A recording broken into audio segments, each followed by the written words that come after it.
अस्सलाम वालेकुम नाज़रीन। इस एपिसोड के शुरू में काई कबीले में अर्जुन साहब ने अपने खास आदमियों को बुलाया होता है। अर्जुन साहब कहते हैं, अगर हमने सुल्तान के हुक्म पर भेजे गए उक्ताई खान की एलची को मार दिया तो इससे इन ज़मीनों पर हमला करने के लिए मंगोलों के लिए दरवाजे खुल जाएंगे। इससे उक्ताई खान इसका इल्ज़ाम हमारे सुल्तान पर लगाएगा। अर्जुन साहब कहते हैं, ये जानने के लिए नुयान को अर्जुन साहब के सामने पेश किया जाए। अर्जुन साहब अब्दुर्रहमान से कहते हैं, नुयान को अंदर लेकर आओ। उसके बाद नुयान अंदर आ जाता है।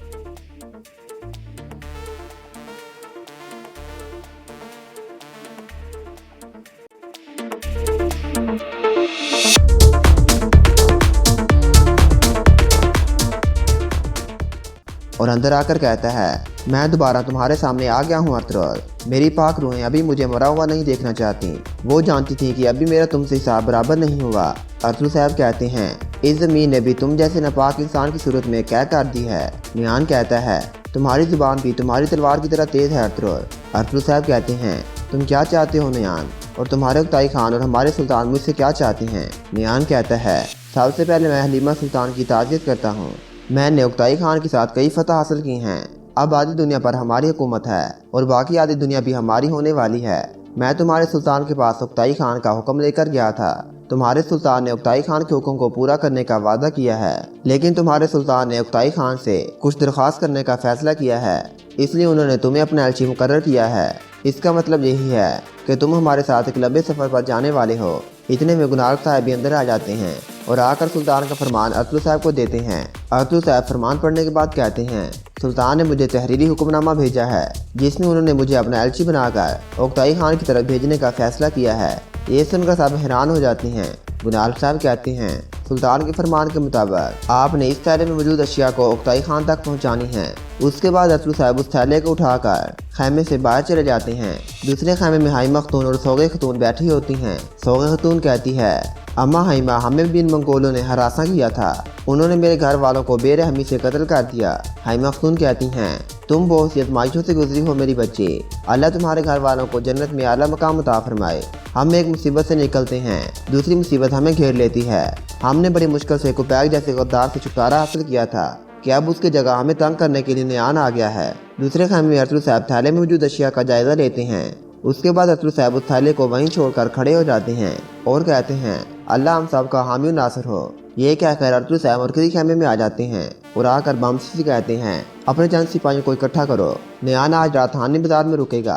ये सुनकर नुयान कहता है, क्या तुम मुझे एक मेहमान के तौर पर अपने मरकजी खैमे में रिहाइश नहीं दोगे अतुल। अतुल साहब कहते हैं, हम अपने मेहमान नवाजों की मेहमान नवाजी से इनकार नहीं करते। तुम हानी बाजार में मेरे मेहमान रहोगे और कल सुबह तुम्हें हर चीज़ का मुताबिक बता दिया जाएगा।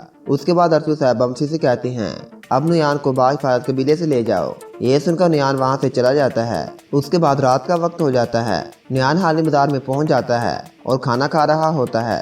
नुयान बमसी से कहता है, आ जाओ तुम भी मेरे साथ खाना खाओ। बमसी कहता है, मैं तुम्हारे साथ खाना खाना तो दूर, मैं तुम्हें अपने गुनाहों में भी शामिल नहीं करना चाहता। नुयान कहता है, अगर तुम मेरे साथ खाना खाने पर रजामंद नहीं हो तो वक्त आने पर तुम हमें अपनी ज़मीनों पर कैसे बात होने दोगे। बमसी कहता है, जब वक्त आएगा तो मैं तुम्हारी सांप जैसी लंबी जुबान जरूर काटूंगा। नुयान कहता है, अनकरीब तुम्हारा सुल्तान ऐसे कदम उठाएगा कि वो अपने महल को भी मेरे हवाले करने पर रजामंद होगा। ये सुनकर बमसी काफ़ी ज़्यादा गुस्से में आ जाता है। नुयान कहता है, मैं काइयों को अपने बूट चाटने पर मजबूर कर दूंगा। बमसी कहता है, हम तुम्हारे जिस्म में सुराख करने के बाद इसे कुत्तों के आगे डालना भी पसंद नहीं करेंगे। हम ये चाहते हैं कि हमारे कुत्ते कोई अच्छी चीज़ खाएं। ये सुनकर नुयान ज़ोर ज़ोर से हंसने लग जाता है।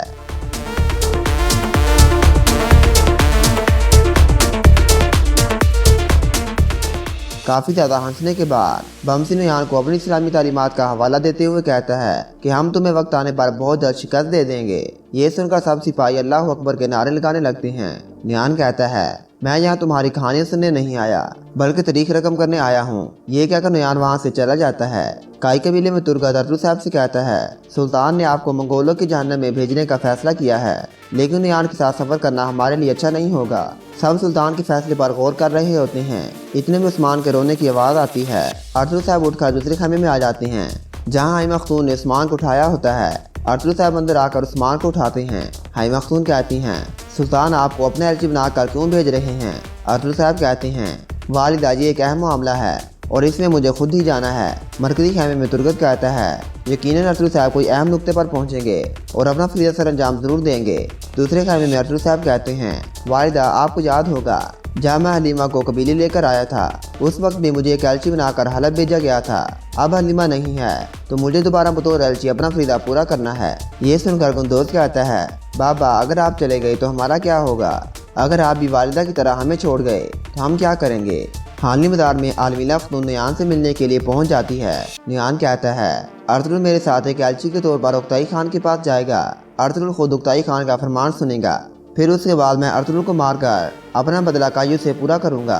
तुम भी अपना फर्ज अच्छी तरह निभाओ जो मैंने तुम्हें सौंपा है। काई कबीले में अरतुगरुल साहब कहते हैं, जाहिर है इस बार भी हमारी रियासत का मुस्तकबल इस मुहिम पर मुनहसर है। हमें इस काम को बगैर तखीर के मुकम्मल करना होगा। हम मुक्ताई खान से मिलने के लिए रवाना होंगे। फिर अरतुगरुल साहब गुनाल साहब से कहते हैं, किला आपके हवाले होगा। तुर्गो तुर्बामसी मेरे साथ जाएंगे। अरतुगरुल साहब, हानी बाजार आपके हवाले है। हर कोई चौकस रहेगा। हमारी रियासत की खातर हमारे बच्चों से भी अहम हमारी जिम्मेदारी है। इस मुबारक सफर के लिए अपनी जानों को खतरों में डालना हमारे लिए एक एजाज होगा। उसके बाद सुबह के वक्त अरतुगरुल साहब उस्मान के पास आते हैं और उससे काफी ज्यादा प्यार करते हैं। पास ही मेज पर पड़ी अरतुगरुल साहब को हलीमा की अंगूठी मिल जाती है।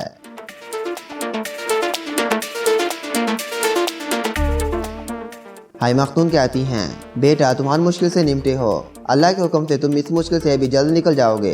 इतने में सोगे खतून और गुंदोज भी खैमे में आ जाते हैं। गुंदोज आकर कहता है, बाबा आप मत जाएं। अरतुगरुल साहब कहते हैं, बेटा हम सुल्तान के फरमान को नहीं टाल सकते। मेरे जाने के बाद तुम अपने भाइयों और मेरे इस खैमे का ख्याल रखोगे। अब ये दिखाने का वक्त है कि तुम कितने बाहिम्मत सरदार हो। हाई मखतून कहती हैं, बेटा मैं और सोगे खतून तुम्हारे बच्चों का अच्छी तरह ख्याल रखेंगे, इसलिए तुम इनके बारे में फिक्रमंद ना होना। नियान रस्ते में तुम पर हमला कर सकता है।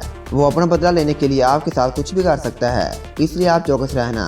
अरतुगरुल साहब कहते हैं, मैं जानता हूँ वालिदा, नियान मुझ पर हमला करने के लिए मेरी कमजोर जगह ढूंढेगा और मैं अल्लाह के हुक्म से उसे ये मौका नहीं दूंगा। उसके बाद सब अरतुगरुल साहब को अपनी नेक ख्वाहिशात के साथ वहाँ से रुखसत कर देते हैं। और यहाँ पर इस एपिसोड का इख्तिताम हो जाता है।